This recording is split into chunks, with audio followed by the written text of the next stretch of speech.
কি জবাব দেবেন তাদেরকে? আমার কাউকে জবাব দেবার নেই, মানুষের ভালোবাসায় উত্তর দিয়ে দেবে সবকিছু। যদি 4 তারিখে আপনি নমিনেটেড হয়ে যান, এমপি হন, তাহলে এই হুগলি জেলার কোন দিকে লক্ষ্য রাখবেন, কোন দিকটা বেশি? সবার সাথে আগে বসবো, কথা বলবো, আগে বুঝবো কি কি অসুবিধে কি কি সুবিধে, তারপরে ভাববো।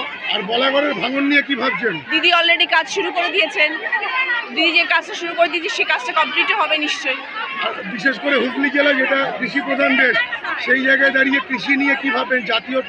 জাতীয় একটা ইস্যু, এটা কি ভাববেন?